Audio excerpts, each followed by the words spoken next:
The following is my contribution to a much larger collaborative video with Zaniverse. A link to the original is in the description. Go watch it.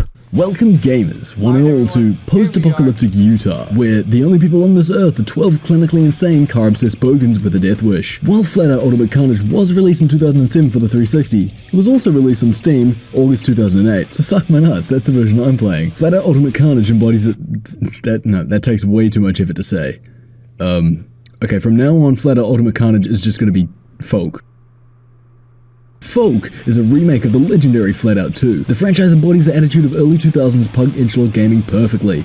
If your friend Ricky has this on his shelf, it's probably sitting right next to Tony Hawk's Proving Ground. Of all the entries in the series, Folk has the strongest aesthetic. Grungy, constant explosions, gruesome, not deaths, definitely not deaths, he's perfectly fine. Look at him, he's back in his car again. And a kick-ass copyrighted soundtrack. That's great, but why should you play it? Well... Kiss your partner.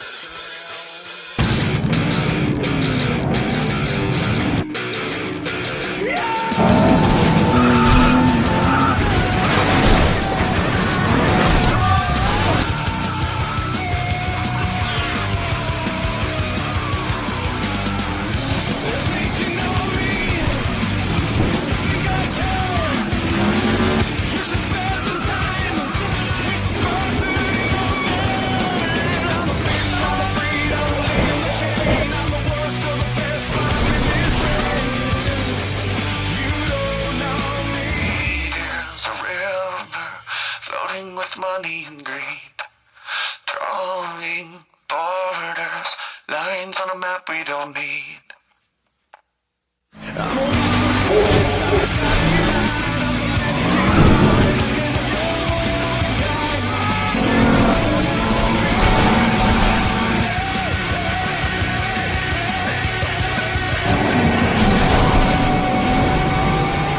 New tracks, new cars over its predecessor, a kick-ass soundtrack, absolutely off-the-wall stunts, demolition derby, time trials, ultra-tight movement, and did I mention the kick-ass soundtrack? Cause it has a kick-ass soundtrack. Really wild tracks designed to maximize damage of the vehicles using it, also known as...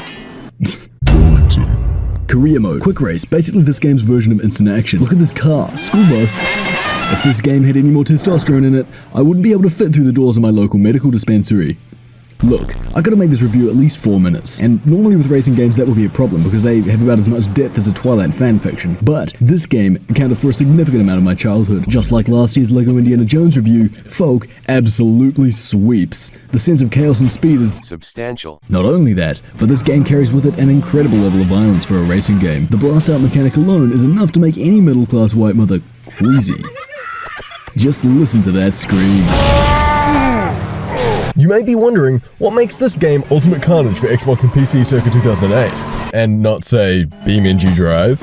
Well, little known fact, much like drunk driving, 4 times over the limit, Flatout actively encourages Ultimate Carnage by awarding you nitrous for crashing. Yeah, this game is optimally played by reducing your highly tuned street racing vehicle into a soapbox. 200 B's. If you're crossing that finish line with more than 2 wheels, you're doing it wrong. Crash into moving cars, crash into stationary cars. If it's not bolted to the ground, it will give you nitrous. And if it is bolted to the ground, it will give you nitrous. Any Folk veteran worth their salt will be feeling a dopamine hit right about now. This is what we live for. Second place, full nitrous, and an unsuspecting victim. Oh, that's the good stuff.